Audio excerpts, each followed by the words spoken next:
Test 1, 2.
The hearing will now come to order. I ask unanimous consent that the chair be authorized to declare a recess at any time without objection. So ordered. And I ask unanimous consent to allow members not on the subcommittee to participate in today's hearing and be allowed to ask questions after all subcommittee members have been recognized. Without objection, so ordered. I want to welcome everyone to this hearing of the Military Personnel Subcommittee. Today's hearing is focused on diversity, equity, and inclusion and its impact on the Department of Defense and the Armed Services. I want to thank our witnesses for being with us today. I hope this hearing provides the opportunity for our members to have a productive exchange with our witnesses and provide answers to their questions. Let me set the stage by saying the military services continue to be one of the most meritocratic organizations in the United States of America, thanks to the principles established by President Truman in Executive Order 9981, that there shall be equal treatment and opportunity for all persons in the armed services without regard to race, color, religion, or national origin. These principles enabled me, a working-class kid from Indiana, to be the first in my family to go to college and later join the Navy Reserves and serve my country in uniform. That is what meritocracy provides, an opportunity for everyone, regardless of race, color, religion, national origin, or gender, to raise your right hand to serve your country and to succeed on hard work and determination alone. And that is what I found in the Navy. No evidence of widespread racism, just sailors of every color, background, and religion working hard to get the mission done. But we are now in danger of losing those meritocratic principles to the politicization of our armed forces, thanks first and foremost to the ever-expanding bureaucracy of diversity, equity, and inclusion policies, regulations, and trainings. This DEI apparatus is based in faulty science and misguided principles. In fact, anti-bias training efforts may be, quote, having literally any effect, including to actually increase bias. In a review of 418 prejudice reduction experiments, Elizabeth Levy-Palak and her co-authors concluded that much of the anti-basis training is, quote, misguided. And even in the few studies that showed any effect at all of reducing bias, those effects actually disappeared over a short period of time. Yet the Department of Defense and the services have embraced DEI training full cloth without empirical evidence. And worse, they very well may be increasing racism and division in our military. This comes at a time when existential threats from China and Russia have never been as pronounced as what they are, and at a time when recruiting struggles put our all-volunteer force on the brink. With these looming threats, we must emphasize the readiness of our armed forces. In a response to then-ranking member Senator James Inhofe of the Senate Armed Services Committee, Chairman Milley reported that DoD expended 5,359,311 man-hours for Secretary Austin's extremism stand-down, and an additional 529,711 man-hours for DEI-specific training. That is a lot of training hours spent away from honing warfighting capabilities, knowledge, and skills. Civilian control of the military is the bedrock of our system, and abiling partisan political ideology is essential to the strength and viability of our military. Chairman Milley crossed the line during an Armed Services Committee hearing in the summer of 2021. He testified that it's important to study critical race theory because, quote, I want to understand white rage. What is it that made thousands of people assault this building and try to overturn the Constitution of the United States of America, end quote. The highest-ranking military officer in our armed forces interrupted the Secretary of Defense, connected racism to the Capitol riot, all to score partisan political points while wearing the uniform. Should we be surprised by the erosion of trust between the administration and our service members, or between our military and the American public? This cannot continue. Our service members and our nation deserve a military that does not make ideological judgments. I agree with Secretary Austin, who testified in the same hearing that all service members and DoD civilians, quote, deserve an environment free of discrimination, hate, and harassment. I want us to work together to develop a system that remains true to our meritocratic values, that ensures the performance of all service members provide opportunity, not because of the color of their skin or the God that they pray to, but because they have worked hard and identify as soldiers, sailors, Marines, airmen, and guardians. This is very personal for me. I was the product of a meritocratic system that afforded a boy from Indiana an opportunity to go to college and serve my country in uniform later, and now to become a member of Congress. And I want to make sure that we do everything we can to preserve that system, the American system. That is a difficult topic with passionate voices all around, not because we hate each other, but because we all want what is best for our country and the men and women in uniform. Before hearing from our witnesses, let me offer Ranking Member Kim an opportunity to make any opening remarks. I yield to Ranking Member Kim. Thank you, Mr. Chairman. We're all here today because we want to take a look at how diversity, equity, and inclusion, or DEI, are affecting our national defense, our service members, and our recruitment and retention.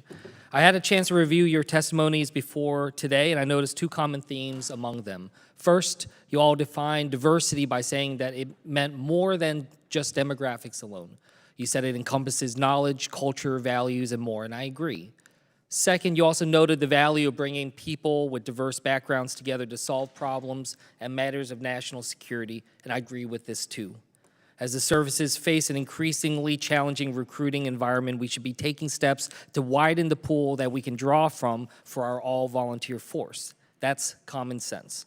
I'm not suggesting that we compromise the quality of recruits we bring into the services, just that we don't arbitrarily limit who can join the ranks. That's what this effort in service is in service of, ensuring that we can continue to build our military with the size and capabilities needed. We ask a lot of our service members. We ask them to risk their lives to protect our country, making sure that they know we have their backs, that we are supporting them, and making them feel included shouldn't be too much to ask. I believe, and I'm sure that everyone in this room would agree with me, we owe it to our service members to give them the best possible chance to succeed in every mission, in every task, and with every order given. That starts with how we treat every single member in every branch. As our military has grown more diverse and inclusive, our nation's lethality remains as strong as ever. It's a false choice to say that we have to choose between embracing and strengthening diversity and building an effective and formidable military. As our witnesses have stated, diversity is instead essential to our effectiveness. It does not distract, it focuses. It does not hurt recruitment, it grows it. It does not reduce lethality, it supports it. I'm proud of our military and believe we have the strongest fighting force in the world, and I hope that is something all of us on this committee can agree with. This doesn't have to be controversial. It was the Trump administration that created the DoD Board of Diversity and Inclusion. Our Armed Services Committee that we're all a member of voted overwhelmingly in a bipartisan way to support the NDAA that established some of these DEI initiatives. So instead of looking for ways to polarize our military, we can instead focus on ways to support its growth and success. Mr. Chairman, thank you for having this hearing today so we can discuss the important benefits that this provides to our DoD. And thank you to the witnesses again for being here, and I yield back the balance of my time. I thank the ranking member. Each witness will have the opportunity to present his or her testimony, and each member will have the opportunity to question the witnesses for 5 minutes. We respectfully ask the witnesses to summarize their testimony in 5 minutes or less. Your written comments and statements will be made part of the hearing record. With that, Undersecretary of Defense for Personnel and Readiness, Mr. Cisneros, you may make your opening statement. Chairman Banks, Ranking Member Kim, and members of the subcommittee, thank you for the opportunity to testify today to discuss the Department of Defense's greatest strength, our people. Current diversity, equity, inclusion, and accessibility efforts are fundamentally about supporting our people.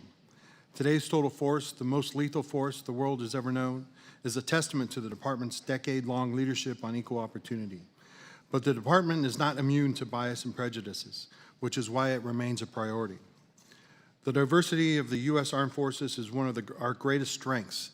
As the Chief Diversity and Inclusion Officer for the Department, It's my responsibility to ensure that we build and draw upon the strengths, talents, capabilities, and skill sets of all service members regardless of race, ethnicity, gender, geography, or diversity of thought. I help provide advice on policy, oversight, and coordination for these matters in working with the Secretary of Defense, the Secretaries of the military departments, and other leaders in this space. Diversity, equity, and inclusion are essential to unit cohesion and trust. A failure to leverage the strengths of our people, including failures to end discrimination, whether conscious or unconscious, undercuts unit cohesion necessary for forces to train and fight as one and to deter and defeat adversaries. Consequently, our DEI efforts are designed to address inappropriate actions that undercut our ability to generate cohesive units. Our efforts today are not new. Diversity and inclusion has been widely supported by bipartisan administrations for decades. 75 years ago, President Trump issued an executive order to racial desegregate the forces, and Congress took action to allow women to serve. In the summer of 2020, then Secretary of Defense Mark Esper directed immediate actions to address DEI opportunities across the department.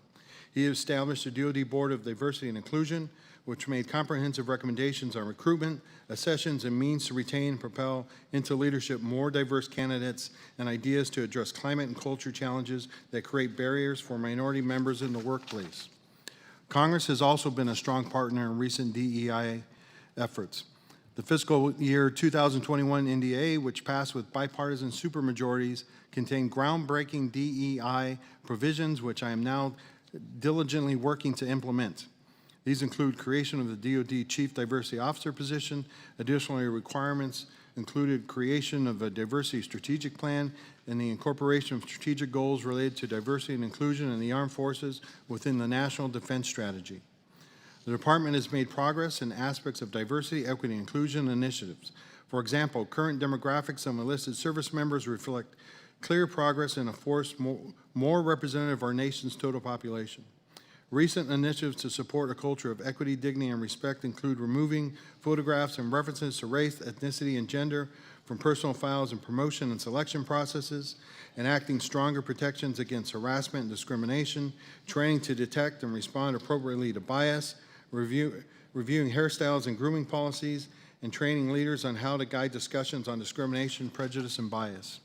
Yet other areas require continued efforts. The officer population is not as diverse as the enlisted force, and women are significantly underrepresented.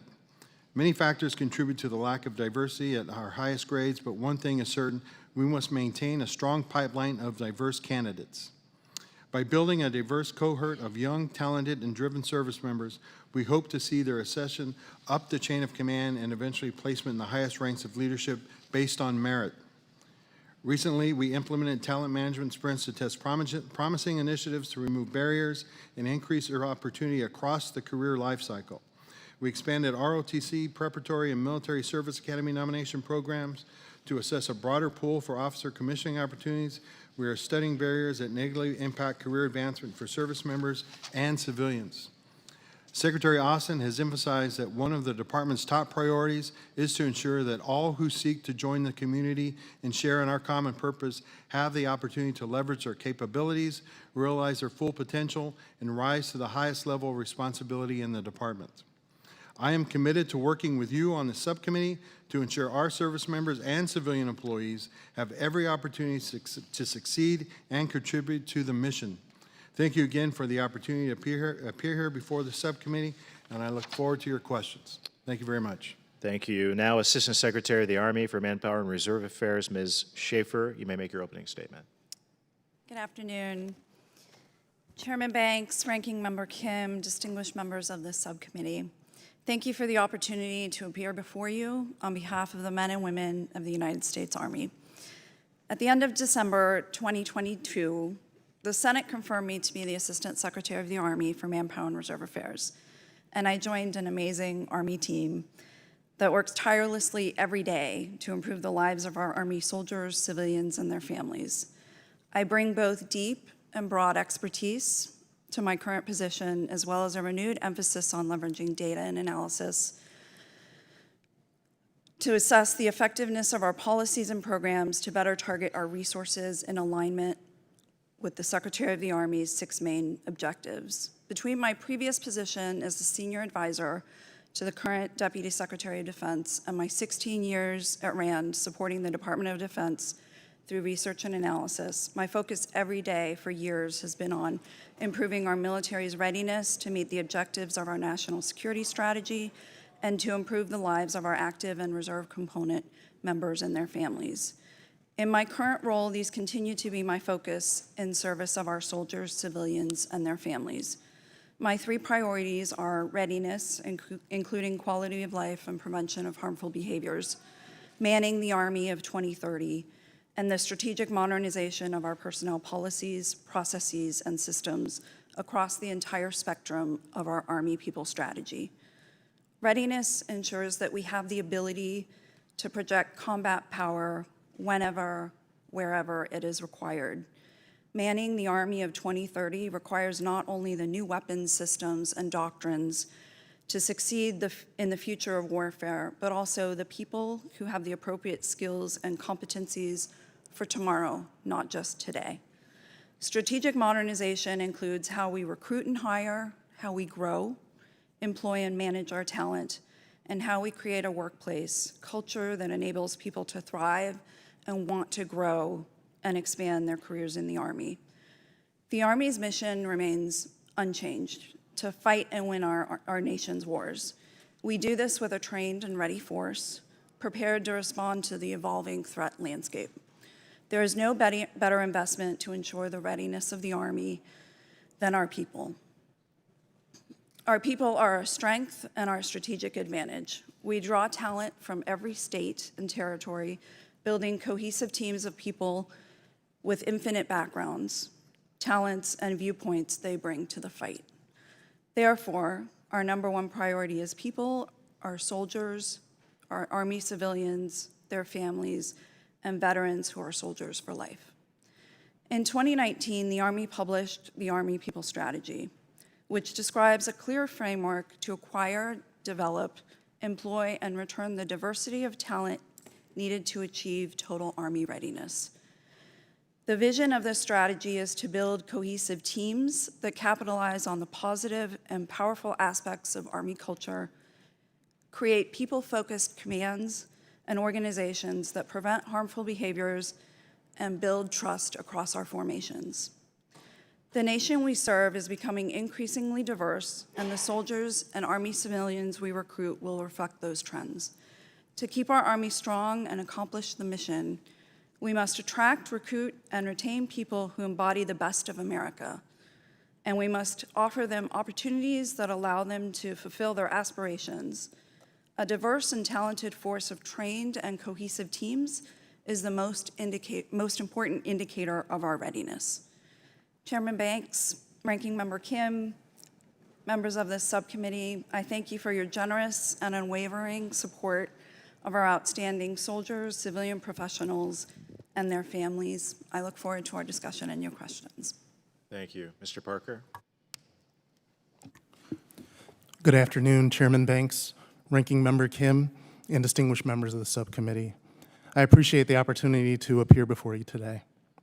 I want to convey on behalf of Secretary Del Toro and the Senior Department of the Navy Civilian and Military Leadership that our ultimate objective is to produce the best combat-ready naval forces in the world. To meet our mission with an all-volunteer force, we must therefore make the idea of service attractive to all Americans. As many leaders in the Department of the Navy have said, the best way to accomplish this is to build a force that reflects the America it deserves. We strive to cultivate a force that draws strength from America's boundless diversity, one that seeks out the intrinsic value in our differences, woven into an inclusive maritime force that not only incorporates racial and gender diversity, but diverse experience in varied backgrounds, ethnicities, and beliefs. The act of inclusion enables us to bridge our collective differences and to solve problems on and away from the battlefield. Inclusion is founded on respect, which breeds trust, fostering healthier command climates, and therefore fostering readiness.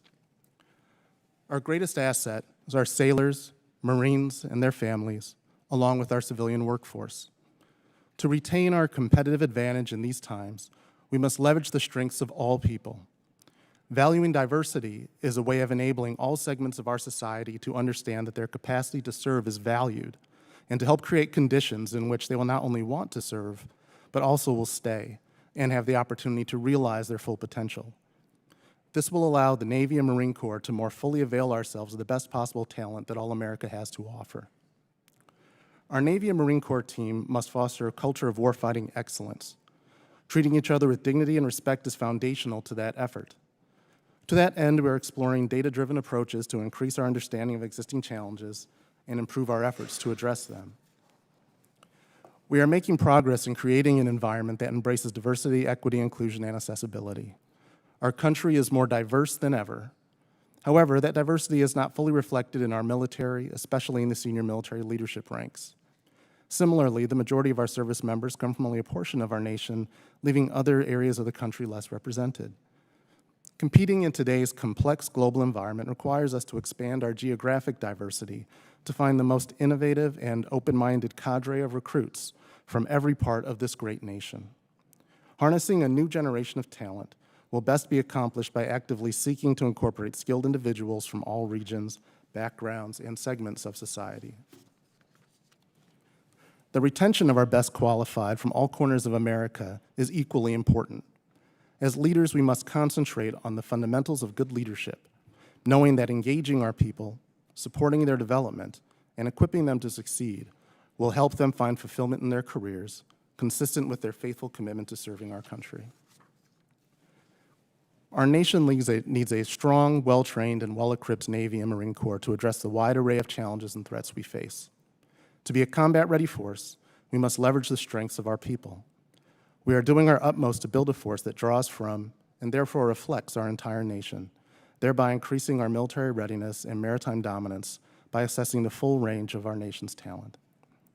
As we look forward to the future, we must not take for granted what makes our Navy and Marine Corps unparalleled and unmatched: the people, active duty, reserve, civilians, and their families who serve this country. I look forward to working with you to ensure that our efforts meaningfully and effectively support the well-being of our sailors, Marines, civilians, and their families, and that we always best position them to fulfill their vital roles in support of our national security interests. Thank you for the opportunity to appear today. I stand ready to answer your questions. Thank you, Mr. Wagner. Chairman Banks, Ranking Member Kim, distinguished members of this subcommittee, I'm proud to testify today about the Department of the Air Force's efforts to recruit and retain the most lethal, effective, and collaborative force possible. Dominant air and space power derives not only from our exquisite platforms, but from the dedicated and talented people that operate them.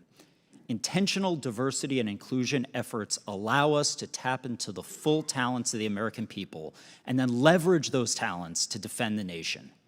Our diversity and inclusion initiatives are focused on talent acquisition and development and informed by science and business best practices, congressional mandates, data-focused policy reviews and assessments, and the lived experiences of airmen and guardians working together every single day. As the People's Republic of China seeks to increasingly compete with us in the air and space domains, I believe that having a cohesive, diverse team, including both race and gender, but also regional, cultural, and intellectual diversity, provides us real advantages on the battlefield of the future. But we're not only competing on the global stage, we're also in a race with the private sector for the same talent. That competition is as intense as ever, with record low unemployment and record high wage growth. To recruit and retain the world's most capable workforce, our diverse nation must see our military as an employer of choice. The challenging recruiting environment, combined with a growing lack of understanding of the military, has resulted in historically low youth propensity. We've got to expand our efforts among previously untapped markets of diverse talent. Anyone eligible to serve who meets our high standards and is courageous enough to say they'll support and defend the Constitution should be able to do so. And if we don't invest in growing propensity among women and the nation's fastest growing racial and ethnic groups, we risk the future of the all-volunteer force. Of course, despite strong 90% retention overall, our data tells us that airmen and guardians of color, and especially women, have lower retention rates. To fix this, we're taking proactive steps fueled by an Inspector General-led series of reviews to better understand and analyze disparities in military justice, in promotion rates, and career development selection. You know, you've all got my opening statement for the record, so I want to close by sharing a personal experience that influenced my appreciation for how diversity and inclusion drives better outcomes. In my last job, we planned to release a report on aerospace and defense in the year 2050, and I wanted to do it at South by Southwest, the nation's largest technology and innovation festival. To reach that type of educated, creative workforce at South by, we needed to compete for attention with consumer-facing brands that often spent millions to launch their products or TV shows.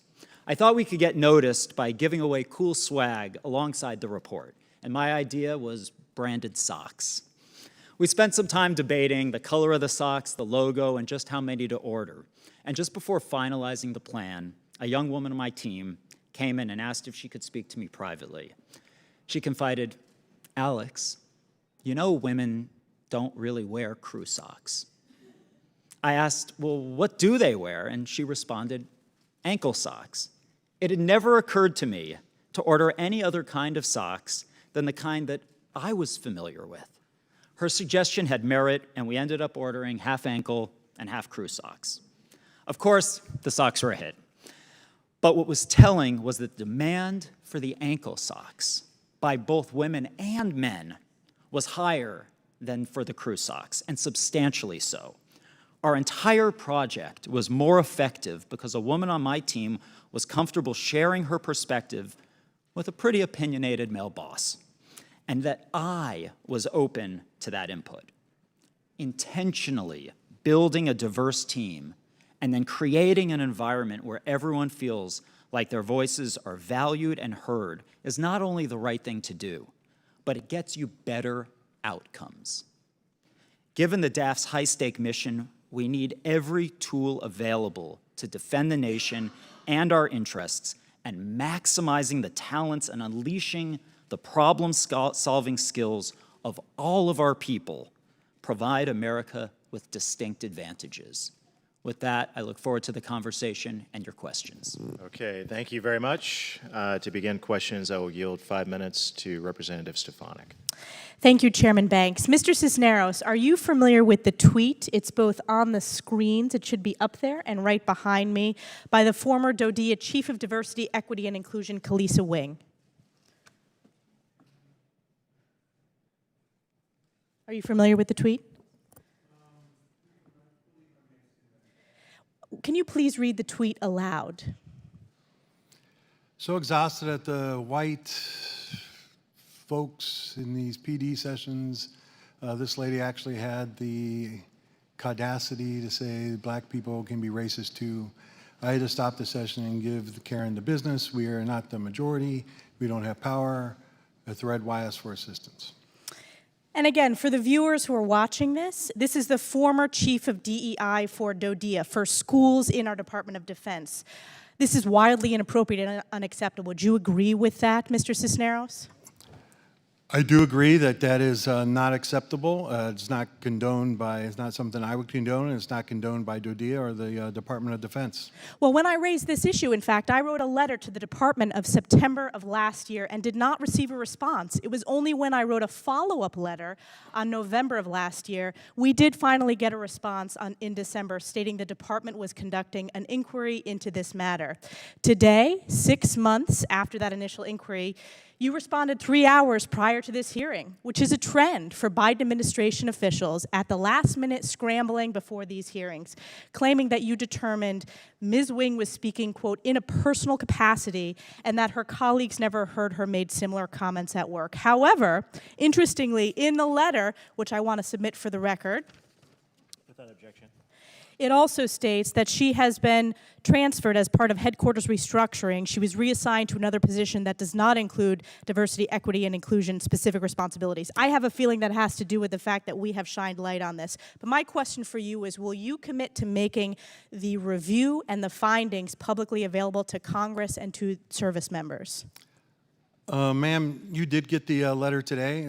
I apologize that it did not come sooner, but I will say also my team has been down here, the DoD team as well, to talk with staff on this topic. No, there was The no response to the letter. We the were promised director 30 of, days. DoD 30 days after Schools, Tom September Brady. would be October. The director of schools, Tom Brady, was down on the Hill to talk with staff as well. Don't cover up for the trend of the Biden administration. This is the second hearing in 2 weeks where the response to a letter delayed is given the day of or the day before the hearing with FBI Director Chris Wray. My question for you is, will you make the findings of this review publicly available to Congress and to servicemen and women?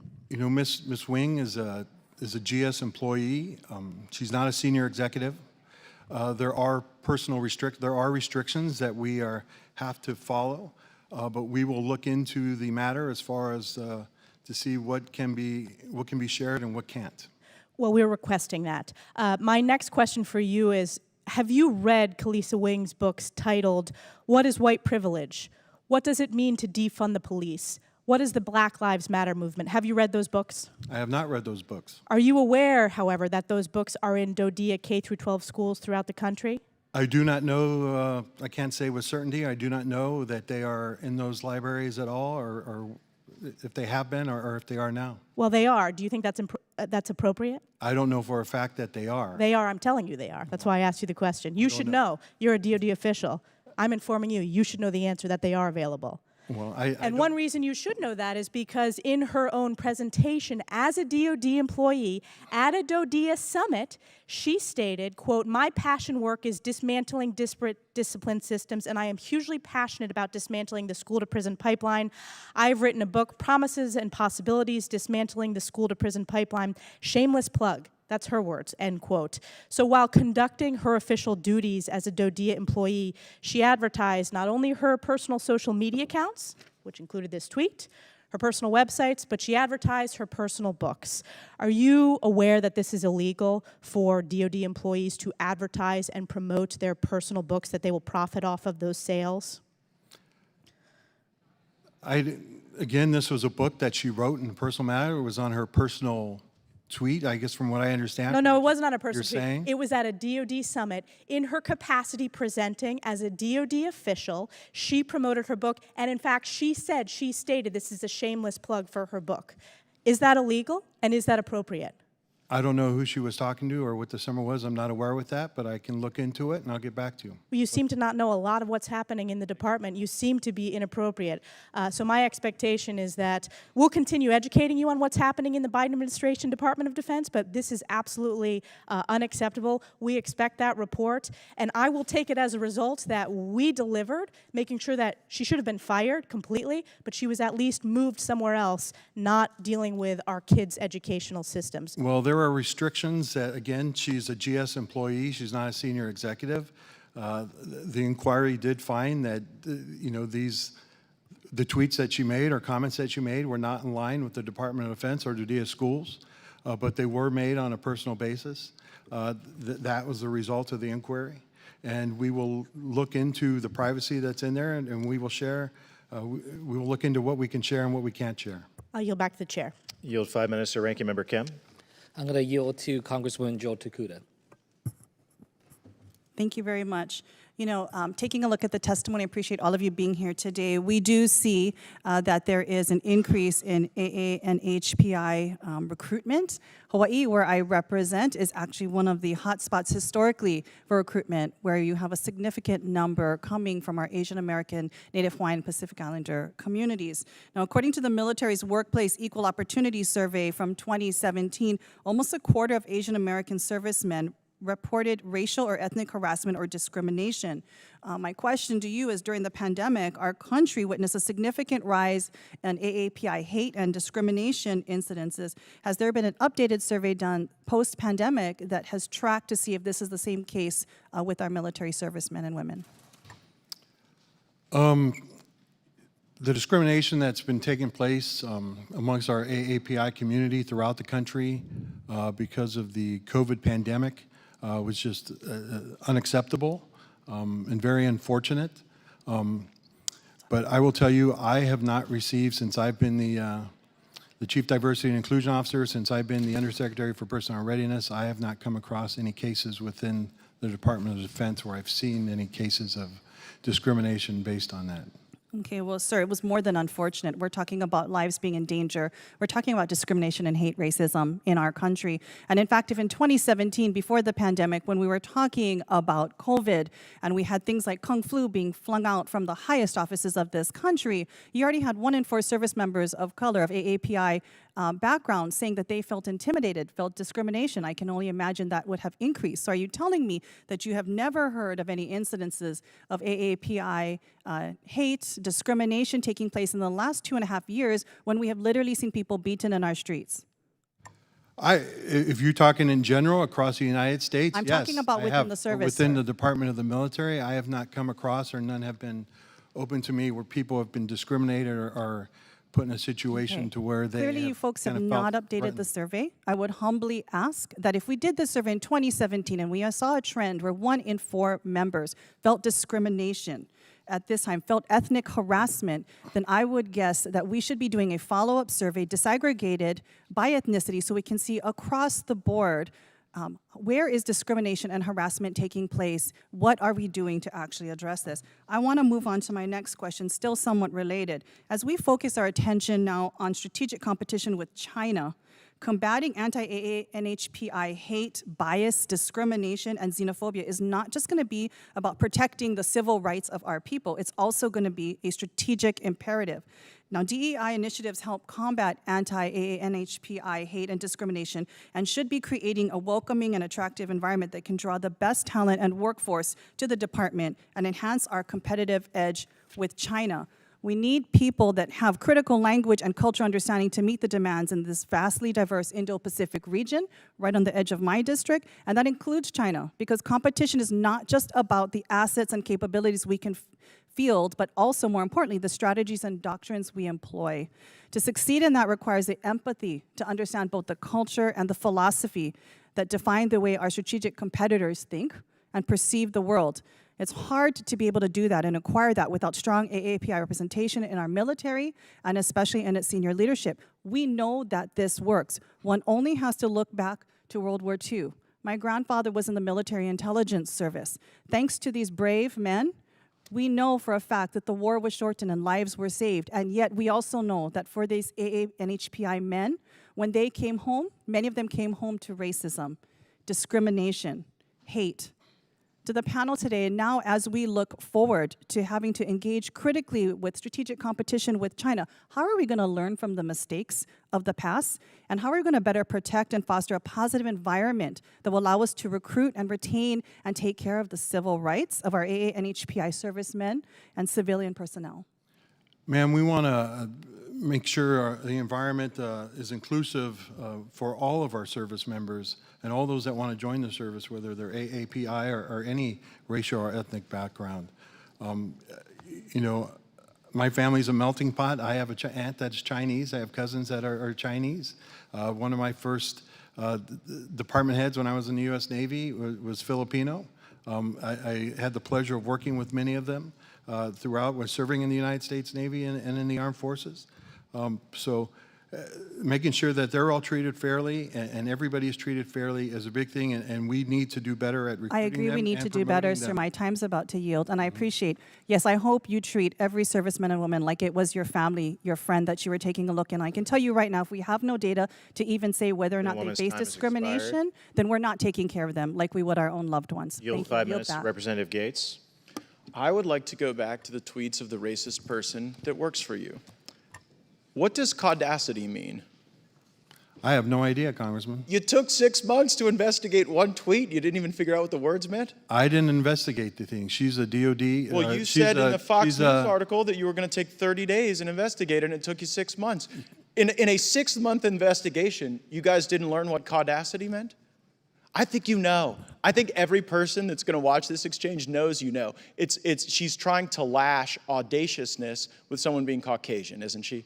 I have no idea, Congressman. Wow, what an investigation. When she Well, says PD I did sessions, not. when I she will says- say I did not do the investigation. She is a GS employee that's employed by DoD. Well- DoD conducted the investigation. Gosh, the Pentagon told Fox News Digital that Gil Cisneros would provide a final decision in 30 days. So someone at the Pentagon is throwing your name out there as being responsible for this, and now it looks foolish that you're suggesting you don't know what that means. Well, I would say that hold on, that PD quote did sessions. not come from let's me, go to and I don't let's know go to who this, that Mr. came from. Cisneros. What's a PD session?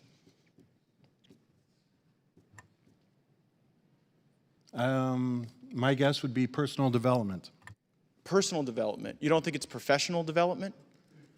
Another that too. open matter for the investigation that it didn't resolve. So you don't know what caudacity means. She's obviously talking about professional development there. And like when she says, I had to stop, or let's go to the next claim. The caudacity to say that black people can be racist too. Mr. Cisneros, can black people be racist too? I've already stated, Congressman, that I didn't agree with her statements. But I'm asking Department about of that Defense provision. didn't Can black agree with the people be statement. racist? This question is about me or my personal beliefs, but again, You're I the don't- leading I- official over DEI. I don't A agree. racist person who works for you puts out these tweets, and you won't say whether you agree or disagree. I with told the you I statement. Mr. Chairman, I just don't want to agree remind with her members to tweets. observe standards of decorum. This here, is okay? decorum. It's my time. Can black people be racist? I do not agree with that tweet. Do you agree with that statement? I'm asking you a statement. Can black people be racist? I'm not going to answer that, Congressman, Why not? because you're asking me a personal opinion, and that's not what this Well, is about. actually, I'm asking you in your capacity as a senior DoD official in the Biden administration, where we see recruiting falling off the table, whether or not the embrace of racist tweets, whether shuffling these people around rather than firing them, and whether this little exchange here is helping or hurting recruiting. Let's go ahead and put up the recruiting. I will tell you, we do not support racist tweets. We do not support racism. Well, in did the you fire military. this lady? Again, You hired her. As I stated, I did not hire her. As she was, DoD hired her. as it was stated earlier, she's a DoDEA employee. She's a GS employee. The inquiry that was done said these tweets were done on a personal matter. Oh, a and personal matter. it How was- do you know it's it a was done personal at a matter if you don't personal, know that the PD and could it stand was for within- professional development? and it Mr. was Cisneros, this is a professional development session where she attacked white colleagues and took the position that black people can't be racist. Now, you can't answer basic questions about it, and here's what I would propose to you. This is what we're looking at in recruiting right now. It's fallen off the table. And when you have employees that you don't fire who do racist things and say racist things, then you really hurt the ability to recruit people who want to be part of an inclusive and diverse force. I would say the data that we have is not, the recruiting is not falling off because of that. But again, the Department of Defense, DoDEA, does not agree with the tweets that she made. It was at She is a 3 o'clock GS. during the workday. You didn't fire her. If someone puts out racist things, do you fire them or do you just move them around? That was not an official, that's her own personal Twitter account. Here's the problem with the double standard, Mr. Cisneros. When Caucasian members of the military post about the Second Amendment or supporting building the wall, you all seem to be on a white supremacy snipe hunt. You seem to take people's personal views and weaponize them against them. And I've had people in my district who serve that wonder whether or not some joke that they forwarded or meme that they liked is going to result in the ruining of their careers. But you have no such interest when it's a person like this. You delayed the investigation. Your own name was what DoD put out as conducting the investigation. You delayed it. This lady makes like $160,000 a year. Do you really think today the taxpayer should be paying this lady that amount of money? The investigation was not conducted by me. That was never, Well, why did the Pentagon say it was you? I don't know who the Pentagon in that said that, but I will tell you it was a misstatement. But and it was Mr. not true. Chairman, I seek to The enter- investigation was Well, I'll tell you conducted by what, I'll tell you DoDEA what. because she's a DoDEA employee. Well, if you just fired racist people, then maybe you wouldn't have to go through this. But, Mr. Chairman, I have a series of unanimous consent requests. Without objection. So first is Pentagon drags out decision after probe into woke diversity chief accused of anti-white people's tweets. The second is Wing selected as DODEA Chief of Diversity, Equity, and Inclusion, and that is from dodea.edu. The next is Everybody Can Be Racist. DOD Chief Diversity Educator defends tweets targeted toward white educators. Without objection, so ordered. Gentleman's time has expired. I yield 5 minutes to Representative Houlihan. Thank you, Mr. Chair. And I feel that the conversation that we're having right now, by its literal very nature and its words, is divisive and politicizing of the military.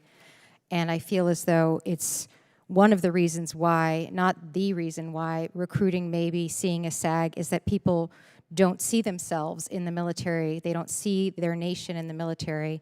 And I'm embarrassed by the tone and tenor of this conversation. It does not reflect the dignity of this body, and it's not respectful of the people who are sitting in front of us today. My questions do have to do with my own personal experience having served as a woman in the military in the late 80s and the early 90s, and about the progress that we're making with 51% of the population who really do have the interest and the will of serving are all volunteer military, but we have some work to do in this area, and so I'd like to ask you some questions about that. The ceiling on the percentage of women allowed to serve in the military was repealed in 1967. Women continued, however, to be prohibited from serving in many positions by statute and by policy, particularly those occupations that were related directly to combat arms specialties. In 1993, all laws prohibiting females from serving in any occupation were repealed. However, by policy, women were still excluded from serving in units or occupations involving in direct combat. It took another 22 years until December of 2015 for all combat jobs to be open to women with no waivers and with no exceptions. So my question is, first to you, Undersecretary Cisneros, but really for any of you all, in the years since that, we have learned a lot about the full inclusion of women in the military. Does the current DoD training and policy increase the opportunity for women to fully participate and serve, including in combat roles? And do you believe that the addition of this giant demographic of 51% of our population has enhanced our readiness? Representative Houlihan, to answer your question right there at the last one first is yes. They do enhance our readiness, and I think women are an integral part of our military service today that serve in the military. They're nearly 20% of the force. We know that in order to improve and to increase our force, that we need to be more inclusive of women joining the force, and we know that we need to do a better job of ensuring that they stay around so that they can move up the ranks. And if there's a way, given that you gave me the exact statistic that I hold as well, which is that women do make up about 20% of the officer corps right now, but they are unfortunately less than 10% of our highest leadership positions. And here is likely why. My argument would be to you and to this committee here that a true meritocracy is not possible right now. And as much as I value a meritocracy, as many of us do, it is not possible when the military personnel system does not typically allow for lateral entry, and therefore the average general or flag officer has been in service for about 30 years, which means that females who have been in the service for about 40 years do not likely have the qualifications or the ability to be able to be considered for these promotions because of these restrictions that existed while they were rising through the ranks. As a retired Air Force General Lester Lyles, who chaired the Military Leadership Diversity Commission, stated, "We know that this exclusion hinders women from promotion. They're not getting credit for being in combat arms, and that's important for their consideration for most senior flag ranks." So with my remaining minute and a half, Mr. Cisneros, can you talk about why, given in this context, focusing on retention of female service members is indeed important and critical to fulfill the service's goals of promoting a diverse and inclusive leadership policy, as is outlined by the DoD? Congresswoman, the data we have shows that women service members are outperforming their male counterparts as they move up the ranks. But what we're also seeing is that they leave more often than their male counterparts do. That is something that we found out when we conducted the sprints that we did last year. This is something that we need to continue to work on to solve. I think Secretary Austin has done a tremendous job of searching out and finding those qualified individuals. We have 4 within the Department of Defense, our Transcom commander, our SOCOM commander, our vice CNO are all 4-star, GOFOs, general officers, flag officers. The commandant of the Coast Guard is a woman as well. But I by no means would tell you that we can't do better. We need to do better, and I am committed to you that we will do better. Thank you. I know that there's so much more that I have to ask, and I have no time left. I yield back, and thank you, Mr. Chair. Thank you. Yield 5 minutes to General Bergman. Good afternoon, all. the title of this hearing, Diversity, Equity, and Inclusion, Impact to the Department of Defense and the Armed Services. Bottom line is readiness. Are we ready to fight? There's only one reason for the military, and that's to protect and defend our citizens in our country. Other than that, we don't need one. So, I'd like to cut, this is going to be real easy. This is going to be not even multiple choice. It's going to be, the answers are going to be positive or negative, okay? And what I'd like to do is, here's the basic question. Does DEI affect, and I'm going to read things here, and we're going to start with you, Mr. Cisneros, and say positively or negatively. For example, does DEI, as it exists today in the Department of Defense, affect recruiting, positive or negative? Positive. Positive. Positive. Congressman, we need to recruit from all of America and make sure we get the talent. Positive or negative? Very positive, sir. Okay, so why haven't we made our numbers? Well, Congressman, as you look at the data. So it takes a while to take, so what you're saying is your programs will take effect over time? What I'm Do I telling get you that? right now is there's not a propensity to serve right now within the general population. And DEI is fewer- going to solve that? I think DEI is going to give us a larger pool to prove from. And now it's not just DEI of like as we said, by sexuality, race. I don't want to, I got some more questions. I would beg, geographically I will look as well. forward to the numbers when we see September 30th, whether we hit our numbers or not in recruiting, to see the effects. Good programs, and there's a lot of good ideas in DoD, but they're not evaluated over time, and we have too many programs that are still on the books. I'm not going to start naming them. You know, you've seen them in your departments that we need to stop doing. The hardest thing we have to do sometimes is stop doing something that isn't working. Okay, retention, positive or negative? Positive. Positive. Positive. Definitely positive. Okay, promotion, Promotion, positive. Positive. Positive. Congressman, of course, it's always a good positive thing. or negative? It's always a positive thing when we have Okay, a more diverse. command selection, Positive. Positive. Positive. Positive. okay. The point is, annually, we look at everything from command selection rates to promotion rates to retention rates, and the one I didn't ask was family readiness and family preparedness, because to your point, when people leave the service, leave active service, they leave usually for a reason. And one of those reasons in today's military is the effect on the family, the overall, and that may be a reason to leave. But the reason I wanted to ask you all those questions is that we're going to have this same question next year. I'm going to ask it exactly the same way, and what I expect to, when you say positive, I want to see numbers, okay? But most importantly, what I'm concerned about is command selection and command environment. Because when we fight, we deploy our units all over the world, and at that point, you don't have the opportunity to go back to a program or a class that you went to in the Pentagon or wherever your base was before you deployed. You are in the fight, and if you don't have a unit that believes in itself, and it believes in itself because of its commanding officer and its senior enlisted, there is no other reason.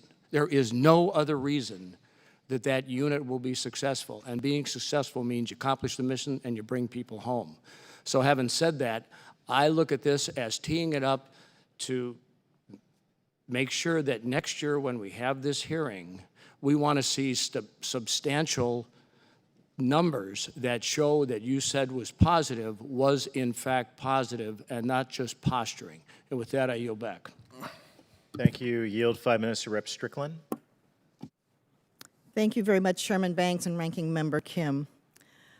When we talk about recruiting and retention, we know that when the economy is strong, when unemployment is down, when wages are up, in addition to the challenges that we face in the military, housing, childcare, pay, spousal employment, that all has an impact on whether or not serving the military is attractive. And it's a little troubling to me that instead of addressing this national security issue, that we have some folks on this panel who are obsessed with tweets, which, by the way, if you're going to be obsessed with tweets that say things inappropriate, a lot of people that we serve with would be disqualified for public service. But I digress. My first question is for Ms. Schaefer. I understand that the training pipeline to become part of infantry includes about 2 hours of equal opportunity training between basic and one-station unit training. Does that sound accurate? It does. And I also understand that over that period of time, the same trainee will get over 250 hours of rifle marksmanship training. Is that more or less correct? Correct. So, Ms. Schaefer, do you think that this disparity, 2 hours of DEI training versus 250 hours of rifle training, represents something that is going to contribute to the decline of the effectiveness of the Army?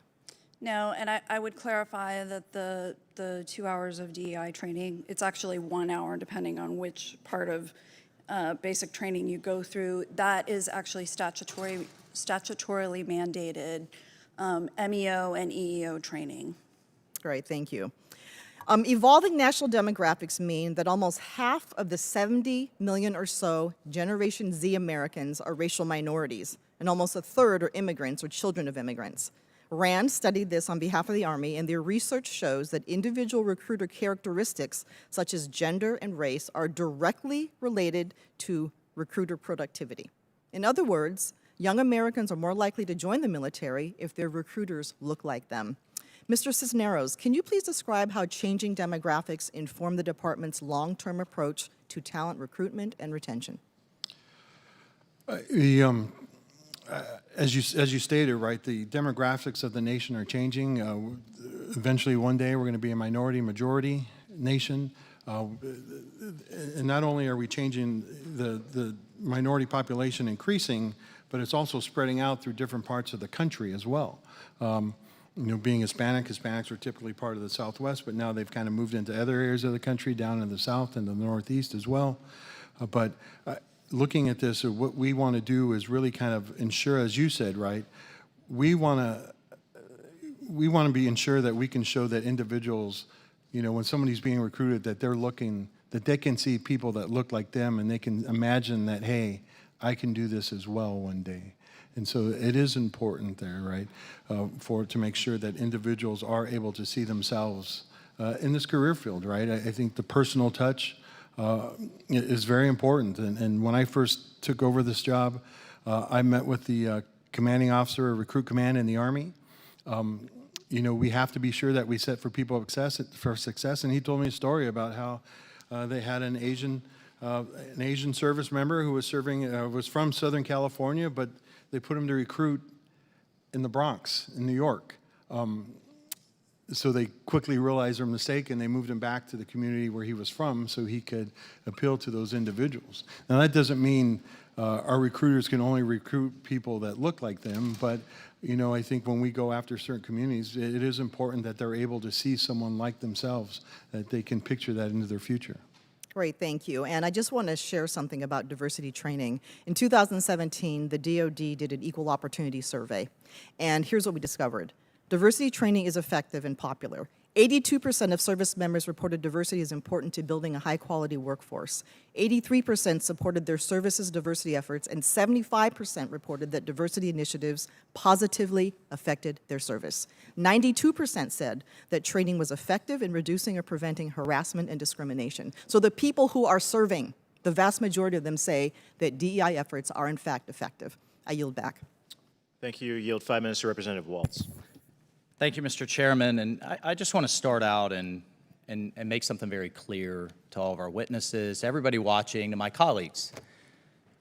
We would not be having these conversations if we did not consistently, certainly, well, I'll say from my perspective, if I did not consistently have soldiers, cadets, family members, and their extended networks incredibly upset, disturbed, offended, and bringing us things like How to Understand Your Whiteness and White Rage, a lecture taught at West Point, taught by a woman who said the Republican Party today, not years ago, not in history as part of a history class, today is a party of white supremacy, that white people are outraged by the advancement of black people. A lecturer at the United States Military Academy. And I can go on, and Mr. Chairman, I'll enter all of these into the record. Orientation training at the U.S. Air Force Academy. Recommending to brand new impressionable cadets, don't say mom and dad, say parent, don't say boyfriend and girlfriend, say partner, don't say colorblind.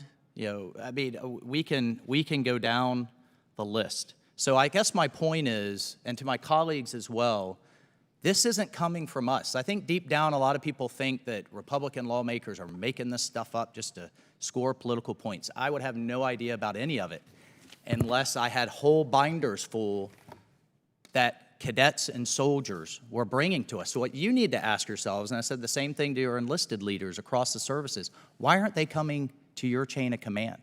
I said this to the Air Force Academy superintendent. Why didn't they feel comfortable coming to him or his chain of command?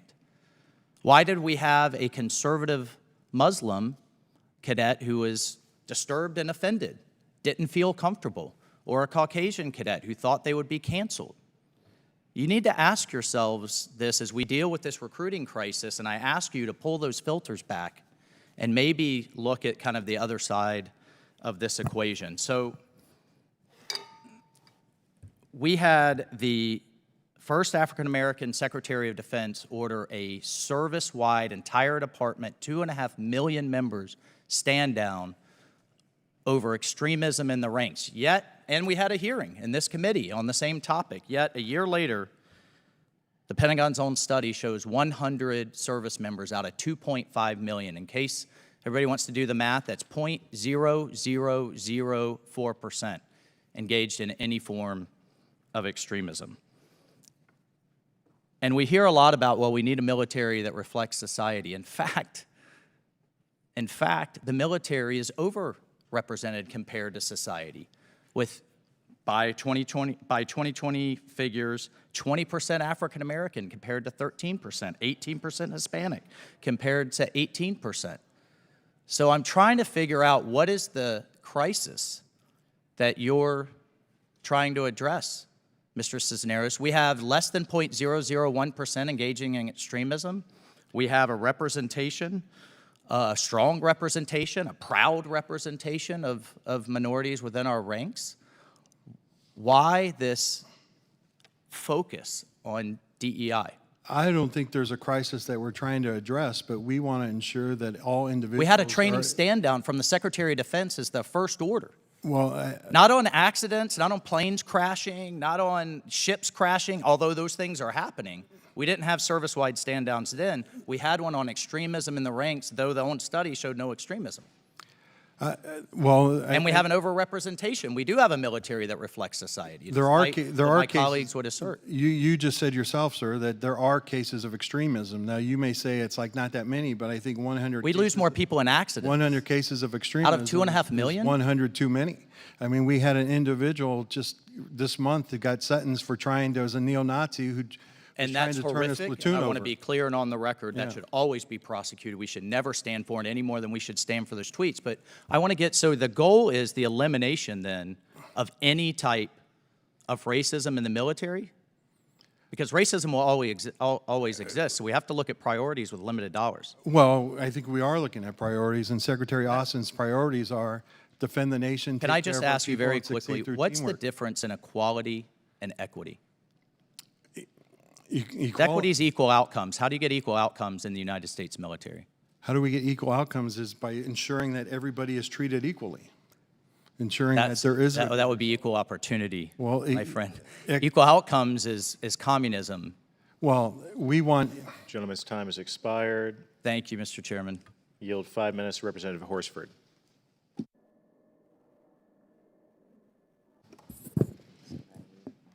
Representative Takuda. Mills is over here. He's next. So Representative Davis, 5 minutes. There we go. Thanks so much, Mr. Chair, and to the witnesses that are here today. I want to direct my first question to Mr. Cisneros. In my district, the 1st Congressional District, there are many rural communities. Recently, school administrators have shared with me their concerns about the criteria for maintaining JRTC instructors. In rural areas in North Carolina, there's clearly student interest in JRTC programs, participating and engaging. However, we're experiencing challenges recruiting instructors.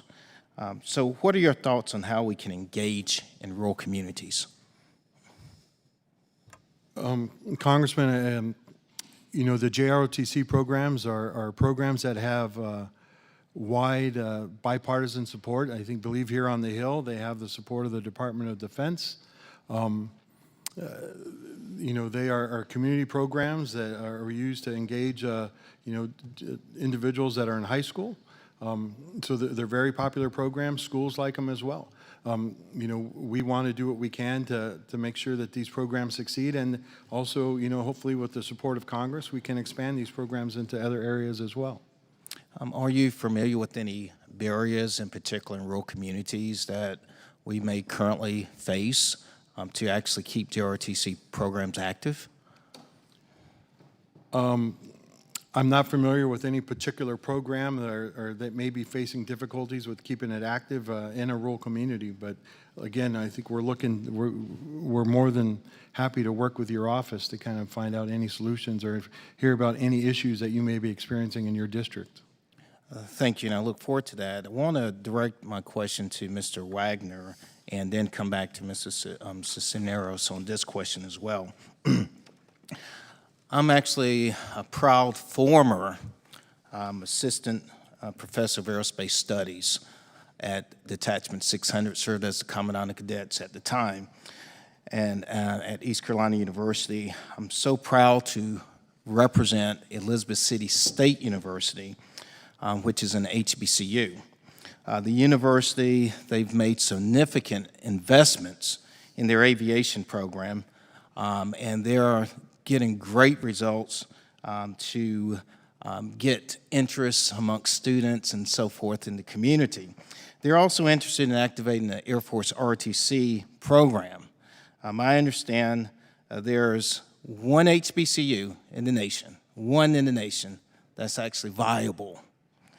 And my question to you is, how do you recommend or suggest that we cultivate and utilize HBCUs, especially those who are actually motivating students towards aviation and space?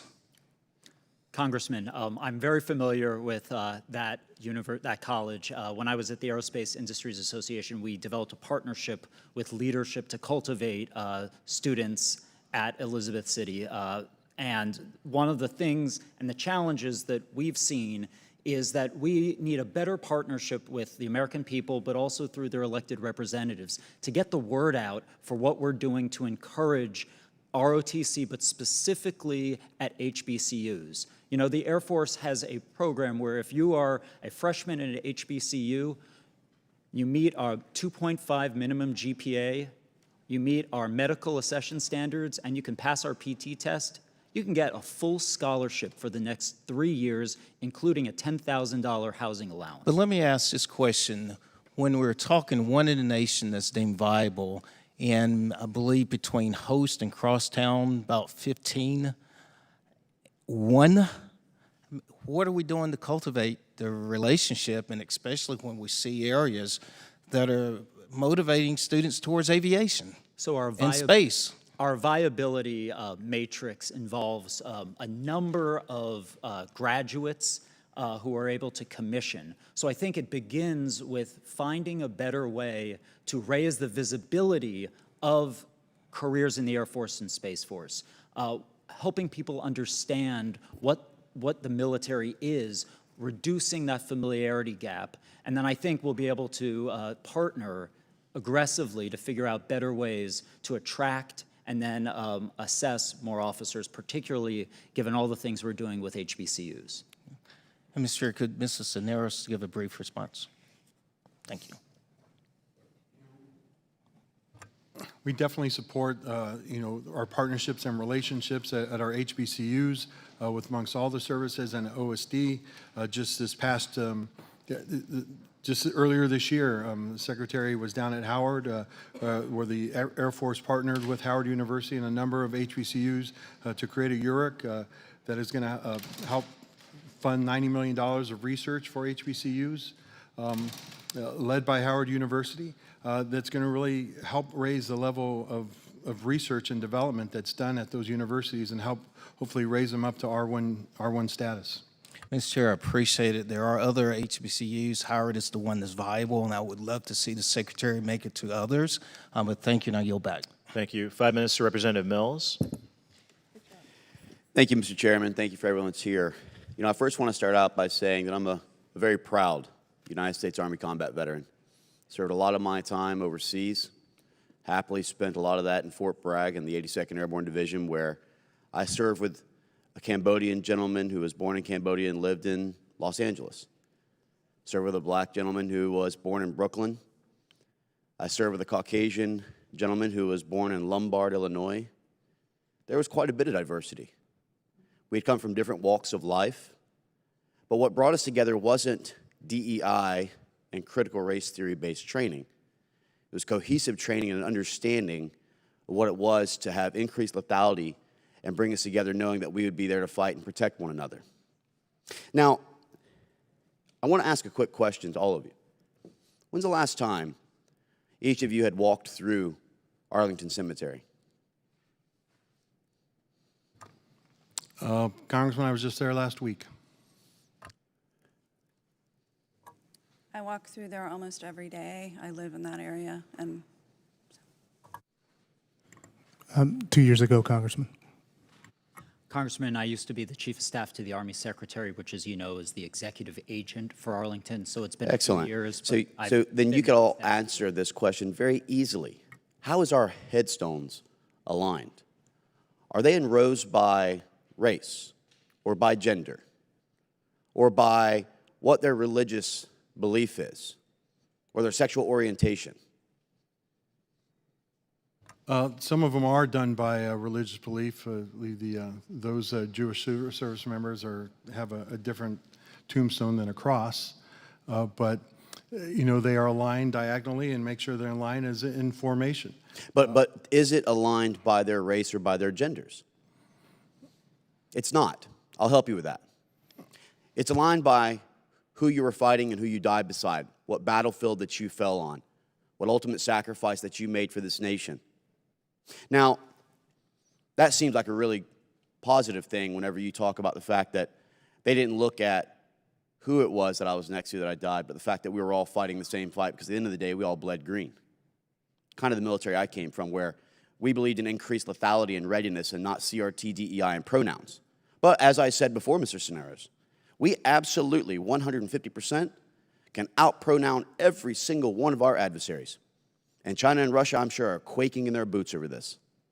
Now, would you be surprised that the American Psychological Association put potential focus on questions regarding the trainings that don't improve diversity or counter bad biases? And according to the APA's literature review, their study actually shows that, in fact, some studies had indicated that these trainings had the opposite effect. You see, diversity in our military is a good thing, and we can all agree to that. But allocating additional training time and starting to identify and ensure that we drive a wedge as opposed to a cohesiveness is not a good thing. And as my colleagues talked about, there should be an equal standard with regards to how we identify racism, because anyone can be a racist. Is that not true? Racism is not specific to one gender, race, or Thank you so much. Finally, we got an answer out of that one, because I know my colleague had been asking for quite some time. And you are a fantastic politician. I will give you that, because you have been able to walk around questions, and I've seen it multiple times. Since implementing DEI, have we seen our recruitment numbers increase? Congressman, DEI is nothing new to the department. We've been integrating the force actually since President Truman's I never had a single executive hour order. of DEI training, I can tell you right now. Has DEI, in your terms, since you have included it as part of the actual basic combat trainings or boot camps, has it increased our recruitment numbers? Again, this training is not new. DEI training. We have never had it in my military time. So you're going to tell me that this was in place when I was in the military. Is that what I'm you're going to trying tell say? you, when I was in the military, we did have diversity training. We did have equal opportunity training. We did. Equal opportunity is a totally different thing than what you're describing. And especially when you talk about things like the gentleman from Florida, Mr. Waltz, was talking about with regards to white rage training and things like this. And I can tell you that I didn't experience that during mine. Did you experience that during your trainings?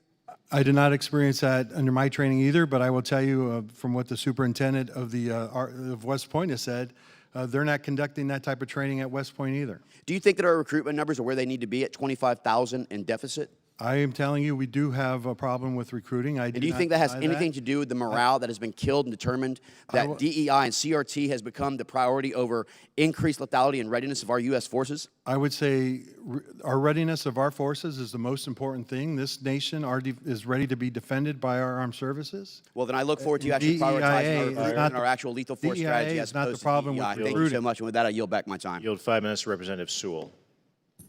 Thank you, Mr. Chairman. And I want to thank all of our guests.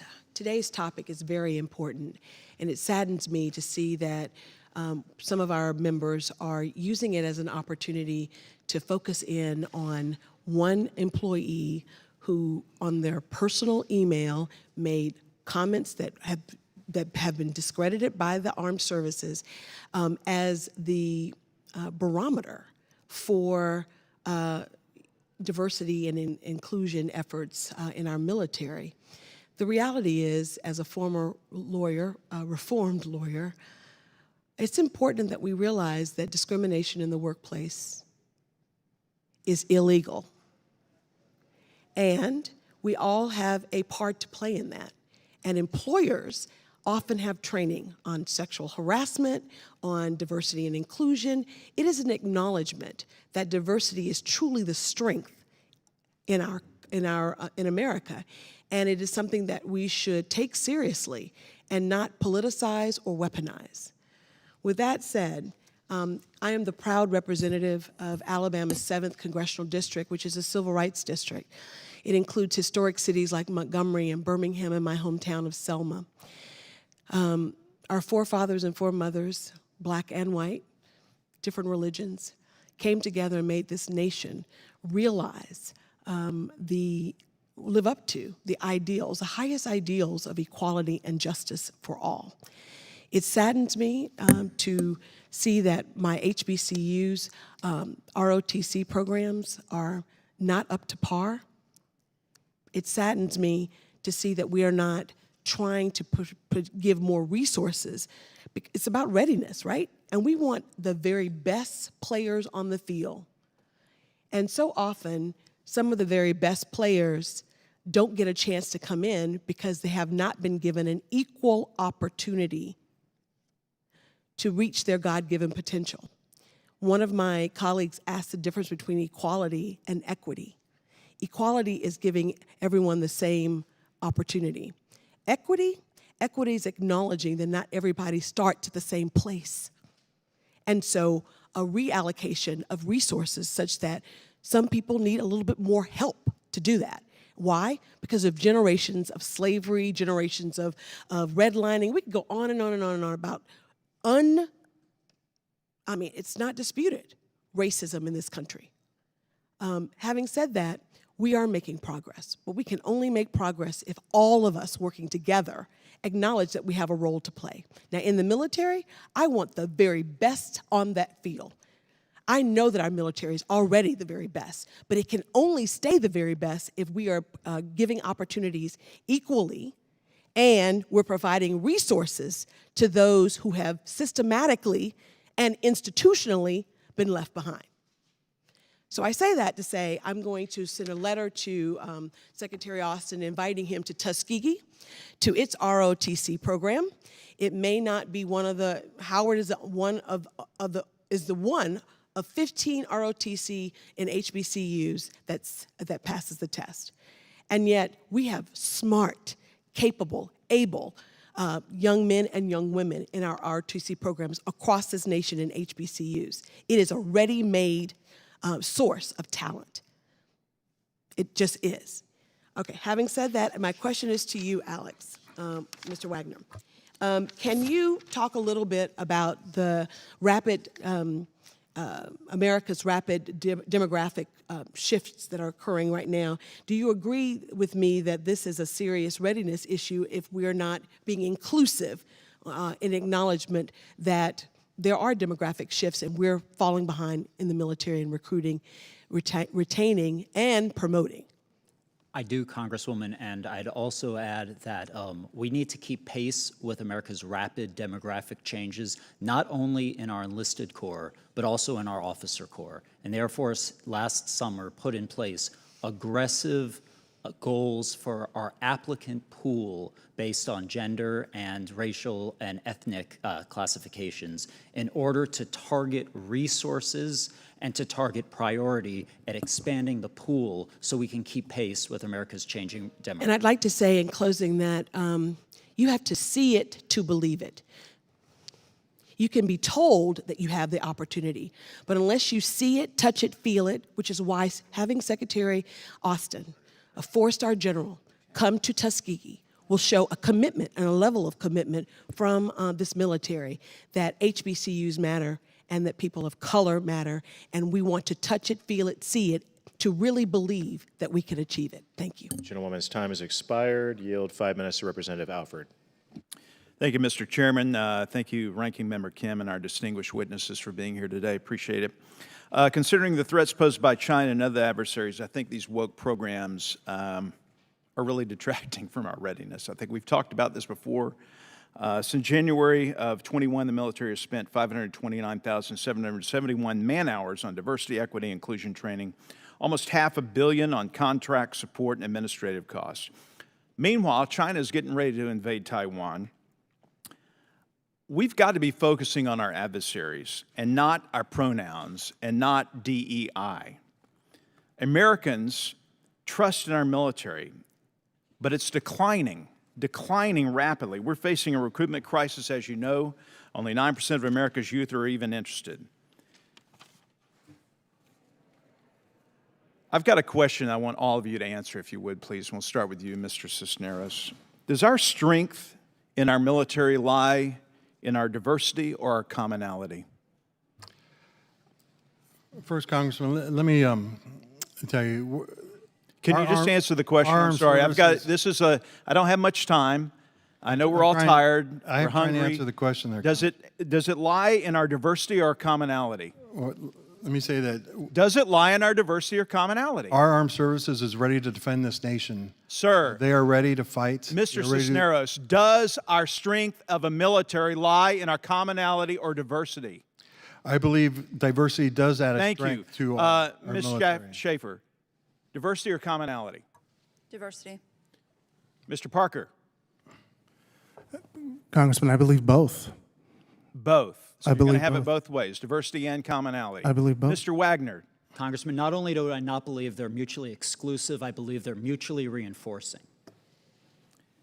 Look, I didn't serve in the military. This man did. Our strength is our unity and purpose. It's the pride in our nation. That's what's lacking. That's why young people are not interested in being in the military. Does the enemy, does a future Chinese soldier holding a gun, or a Russian or an Iranian with their target trained on an American, do they care what color he or she is? Is that a question? Yes. It's a yes or no question. I don't know what the Chinese soldier thinks, but I do know that the people. Would you imagine that the Chinese government has discriminated against people because of their race, their ethnicity, and because of their religion, and that's not. Do you think a Russian soldier is more that apt to kill someone on the battle lines that they have a racial bias against? Is that what you're telling me? What I'm telling you is because of diversity, we want to ensure that people are able to serve in our military with respect and dignity. Ms. Schaefer, does the enemy care who's pointing a gun or a missile at the enemy what gender he or she is? Again, I can't speak to the Chinese soldiers. How about you, Mr. Parker? Does the enemy care what pronoun we are using when he or she is pointing a weapon at us, ready to kill us? I cannot speak to the mindset and the hypothetical. Well, what would you think? Does it even factor in? You know, I would think in that situation, the adversary would be looking at the other adversary. I tell you what, this is a troubling time in America. And I know our freshman class all had a resolved purpose to give up everything they have to be here, to do something to help save America. And this DEI is not helping save America. It's helping divide America. And when my friend Corey here talks about Arlington National Cemetery and going down and seeing all those white gravestones, unless you know that person, you don't walk over there to that gravestone and you don't know what color that person is that lies in that coffin. We don't need to just be colorblind. We need to walk with unity of purpose, with fortitude and strength, that we live in the greatest nation ever. And I don't care what color you are, I don't care where you're from, I don't care what pronoun you use.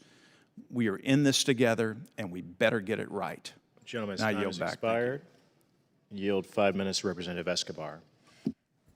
Well, good afternoon to our panelists. I want to thank you all for your service to our nation and for your testimony here today. I have to tell you, I'm just a little stunned by how this hearing has gone. I'm beginning my third term in Congress, and for the last 2 terms, I have served on the House Armed Services Committee, and I have specifically selected this subcommittee because I care about our service members. I want to make sure that we are doing everything possible to give our service members the kind of quality of life that they need, the kind of training and support, and that we care for their families as well. I never in my wildest dreams would have thought that the important work of this subcommittee would devolve in this way, what we've seen here today. And frankly, it's really embarrassing, and it is a little depressing. And just for some background, I heard and I did not want to believe that this subcommittee would essentially be allowed to be deeply politicized for the purposes of performative politics, but that the military personnel subcommittee work that needs to be done would then be relegated to a panel. So this would be the woke subcommittee, and the real work would happen through a panel to address quality of life issues. What a waste of resources, time, and energy when we have so much important work to do. And the important work that we have to do really is on behalf of these service members. I know all of you have heard about the second death of a service member, a Latina at Fort Hood, Private Basaldua Ruiz. And her family has come forward to express concerns around sexual harassment that she had dealt with in a way that is not dissimilar to what Vanessa Guillen, another Latina service member at Fort Hood, who died while in service, had to endure. And so when my colleagues decry the need to understand what should come with diversity and equity inclusion, it completely dismisses the journey that these families and service members have had to go through. And we should want all of these service members to have a place so that they can serve side by side and defend our country, so that they can seek a career in the military, so that they can have opportunities just as many of the members of this subcommittee have talked about enjoying. But what is disconcerting is the unwillingness to walk in someone else's shoes or understand what another service member might have gone through. And I would encourage my colleagues to talk to women service members, to talk to service members who are people of color, who come from different backgrounds, so that they can put themselves in the shoes of another American service member so that we can do the job we were sent here to do, instead of the performances that unfortunately have taken up too much of our time here today. Mr. Wagner, I have a question for you. In line with the tragedy of Vanessa Guillen, the tragedy of Private Basaldua Ruiz, this is the Army Pulse survey that was recently released. It was titled Spotlight on Barriers to Service, and in ranking overall barriers to entry, it identified the concern that women and racial or ethnic minorities are discriminated against in the Army. That was the second most common perception that was held by the study group of potential recruits, and it was a diverse group of potential recruits. And if we are saying we want recruitment numbers to go up, we have to acknowledge that we want a broad pool, as Mr. Cisneros mentioned. So could you tell us, how does this perception harm the ability to recruit service members, especially in the very communities of color that we need to increase our outreach with?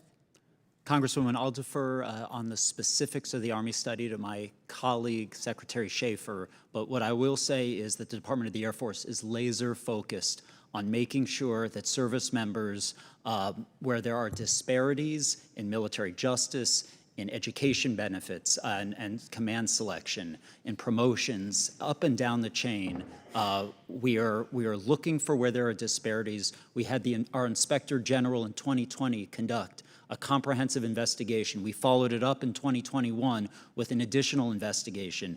Each of those IG investigations produced a series of recommendations identifying the disparities, and we're currently undergoing a data-driven process in order to figure out where those disparities exist and put against those disparities key elements to mitigate them. Gentlewoman's time has expired. I yield 5 minutes to myself.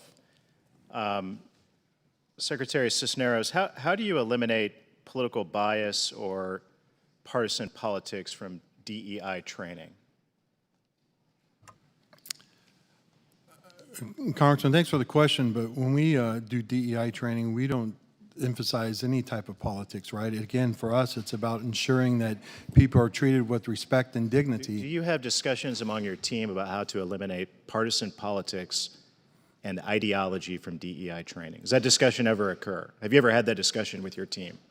We haven't had that discussion because that's not what we emphasize, or that's not what we're talking about. When we're talking about DEIA, it's ensuring that individuals are able to serve. Just for the record, I want to make this very clear. You've never had a discussion about how to prevent political ideology from entering into DEI training. That's never happened on your watch. You're saying it's not necessary, it's not needed. I'm asking you if it's ever occurred, and you're saying no. I'm telling you, our focus on DEI training is about ensuring that individuals. Yes or no, has there ever been a discussion among your team on how to eliminate political ideology from creeping into DEI training? I will say my team has never had a discussion with me about how to eliminate politics. Yes or no? Has the discussion ever occurred? I'd say they have not. Okay. Secretary, are you aware of any promotions that have ever been made in the military, at least on your watch, that have ever been based on race or gender? Does that ever occur? Does race or gender ever factor into a promotion? No, Congressman, I would say that our race it does not factor in. Promotions are made on merit. So you're not aware of any case where that's ever any promotion of a uniformed member of our armed services? Since I've been a member of the Department of Defense, serving in the position under Secretary of Personnel and Readiness, nobody has ever brought that up to me that somebody was promoted solely on their race rather than the merit. So for the record, for each of you, and starting with you, Secretary Cisneros, will you personally commit to opposing any effort to promote or recruit service members based on their race or gender? Can you commit to that, at least commit to that personally today? To not recruit, I believe we need a diverse pool. I believe it's important for us to recruit members that are You that won't are commit to diverse. opposing efforts to promote or recruit service members based on their race or their gender? I believe it's important to recruit a force that looks like America, and I believe that we need to recruit in the Hispanic community, we need to recruit in the Black African American community, we need to recruit in the AAPI community, and we need to recruit in the white community. Okay, what about Secretary Schaefer? Will you personally commit to opposing any effort to promote or recruit service members based on their race or gender? Sir, we will abide by all laws, applicable laws regarding promotions. Some of those are tied to NDAA issues So you and won't things like you won't that. commit to us either. Secretary Parker, will you personally commit to opposing any effort to promote or recruit service members based on their race or gender? Again, similar to my colleagues, we'll abide by the laws. Our So precepts do you not. won't personally make that commitment either. Secretary Wagner, will you personally commit to opposing any effort to promote or recruit service members based on their race or gender? Mr. Chairman, I believe that promoting solely based on race or gender is inimical to our values as a service, but I will commit to you to continue to do everything possible to reach the broadest segment of America, whether it means increasing the number of women in our force or people of color. And I'll commit to you that we will continue those efforts to have a more diverse force. Thank you. Secretary Cisneros, how many billets, civilian and uniform, are DEI related in DoD and each service, and what is the total cost to administer DEI training and initiatives? I do not have the number of. You're in charge of it. I am, but to say like people perform many duties.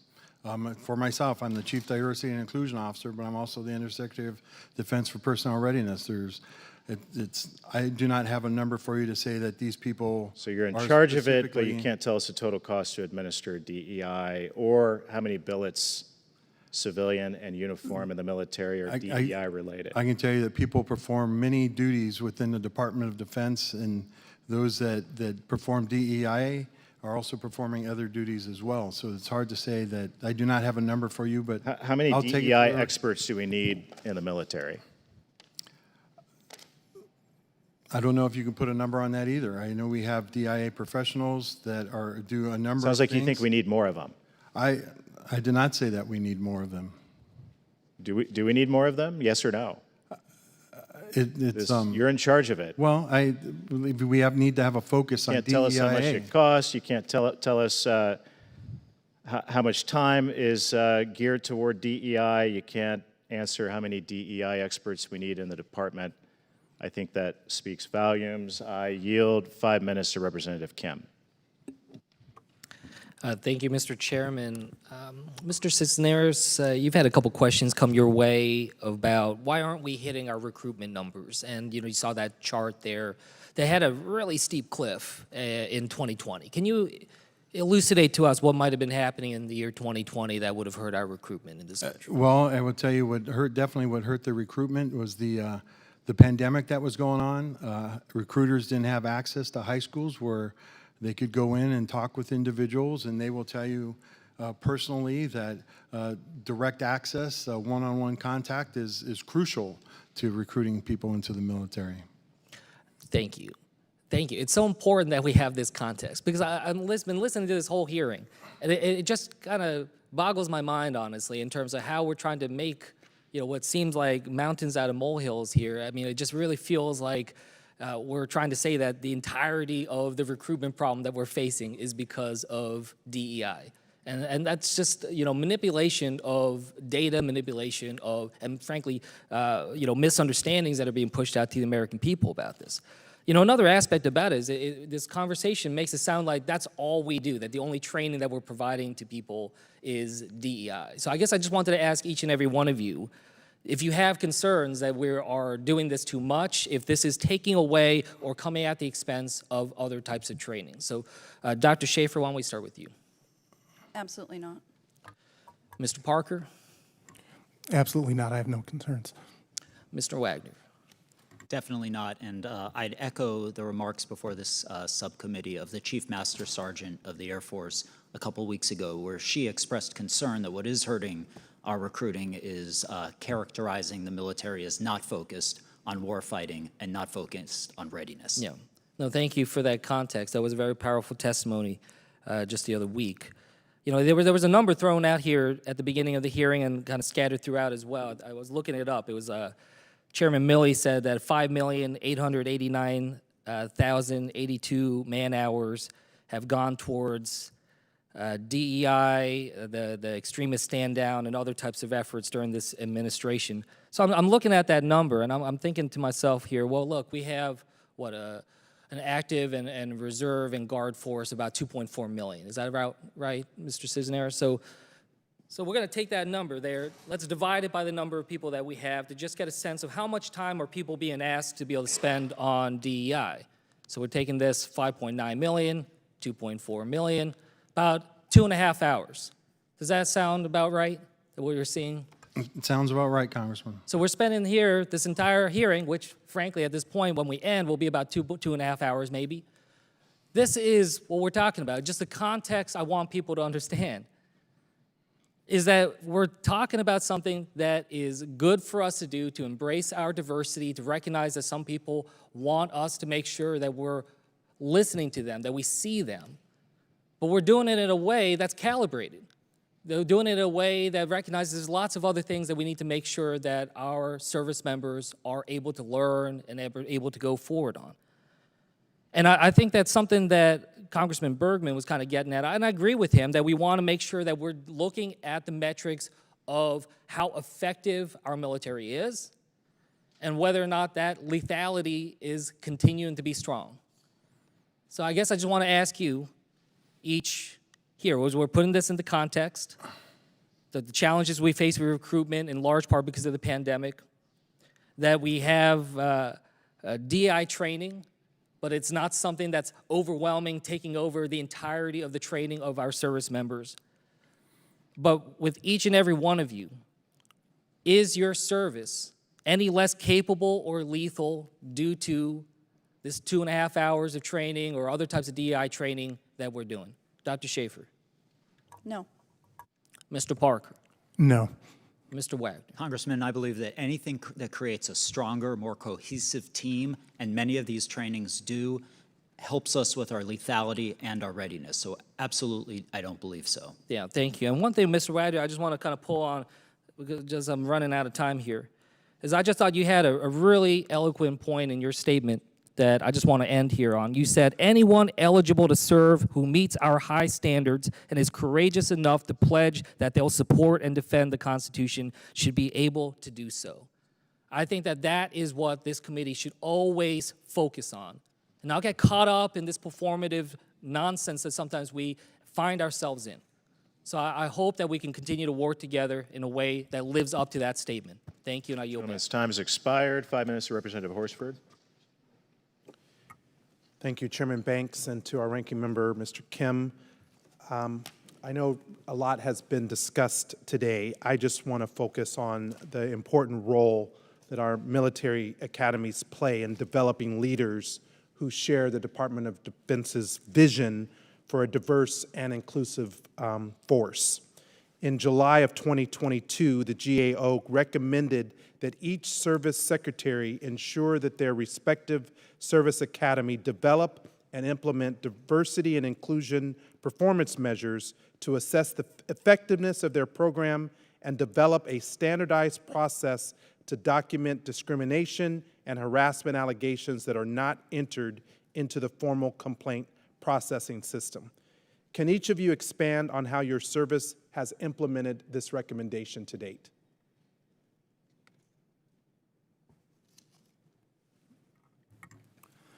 Congressman, with respect to the Department of the Navy, the Naval Academy is putting performance measures in place. So we are in the process of establishing performance measures, even though there still is some work to be done. We have issued policy and with respect to documenting complaints. And so we are in the process of documenting those. When is it scheduled to be done? I will need to take that back and check to see when the performance measures will be. Who's done with their process? Congressman, my understanding, according to the team at the U.S. Air Force Academy, will complete that by April 7th of this year. Can you please report back with the structure of those evaluation measurements, please? And if I could get the answer for the others, service on the record. Service members and their families also, indicate that the Blue Star families, from 2021, a study found that active duty family respondents of color made decisions about military life based on perceptions of racism and fear for their family's safety and communities. The study found that nearly half of active duty, that's 46% of family respondents of color, report that they have considered racial, ethnic discrimination in their installation ranking decisions, and 42% consider concerns about safety due to their or their family's racial ethnic identity. So can you please talk about how service members and their families deserve to feel safe in their communities? What are the services doing to address these concerns, and what can Congress do to help? Congressman, I'll take this one on behalf of the Department of the Air Force. I'm very concerned. It's not only the Blue Star Family Study. In 2021, the Association of Defense Communities also surveyed a statistically significant sample of service members and their families, and they found that 50% of African Americans didn't feel safe in their communities. I just got back from F.E. Warren Air Force Base, 1/3 of our nuclear ground-based triad, where we've had to move 4 airmen and their families out of that installation because of incidents of racism in the community. What I can tell you is our wing commanders and our numbered Air Force leadership is committed to working with local government officials, and in some cases mayors and governors, to have a long-lasting, enduring solution. And what we're doing in the Department of the Air Force is taking a look at how we could partner with Blue Star families and with the Association of Defense Communities to come up with some kind of matrix to give families more information about where they might want to be stationed, because they don't always get to pick, but also to incentivize good behavior in these communities. Yeah, I think it's imperative, as has been stated by several of the members on the committee, and we also need to ensure that the values of the U.S. military are upheld in our recruitment practices, and that we continue to weed out those with ties to extremist groups or movements. I saw in an earlier study from the University of Maryland that found more than 1,000 people who had been charged for actions taken in connection with the attack on the Capitol. At least 17% of those charged appeared to have connections to the military as either active duty members or veterans. That is why diversity, equity, and inclusion is important in the military, in the private sector, in nonprofits, and yes, in government. And I wish that my colleagues on the other side would spend more time figuring out how we can support our military families with housing, with child care, with food, and not dividing us as a nation, as a country, on wedge issues because of race. It's unacceptable. It's un-American. The gentleman's time has expired. I want to thank all of our witnesses for your testimony, both written and verbal. In closing, as I said in my opening statement, Mr. Chairman, I ask to be recognized, Representative please. Mills. I ask for unanimous consent to enter into the record this press release from the Department of Defense that is entitled, Department of Defense Announces Recruiting and Retention Numbers for Fiscal Year 2022 through March 2022, which clearly defines that the deterioration in recruiting shortfalls can no longer be solely attributed to the COVID-19 issue. Without objection, thank you. In closing, let me start over. In my opening statement, I mentioned that Chairman Milley reported to us that the DoD expended 5,359,311 man-hours for Secretary Austin's extremism stand-down, and an additional 529,711 man-hours for DEI-specific training. I have not heard a single statement today that defends a single man-hour. I've heard a lot of opinions about why diversity matters and how important that is to the military. And just for the record, 48% of service members in our military today identify as racial ethnic minorities and/or Hispanic Latino. 40.7% of the U.S. population identifies as racial or ethnic minority. Therefore, the DoD is already more diverse, far more diverse, than the entire U.S. population. Our military is richly diverse, and I've benefited from that. But none of you today have defended with any empirical evidence, any studies at all, that defends a single man-hour over 6 million man-hours of DEI training in the United States military. That's why, to my friends in the minority, that's why this hearing matters. Why is it justified? What's the justification for that giant investment? And Secretary, you couldn't even tell us how much we're spending on it, how much of our resources are going toward it. I think that's why this hearing matters. That's why we're here today in our seats asking important questions about the priorities of our United States military. So with that, I want to thank all of our witnesses again for providing your testimony. There being no further business, the subcommittee stands adjourned.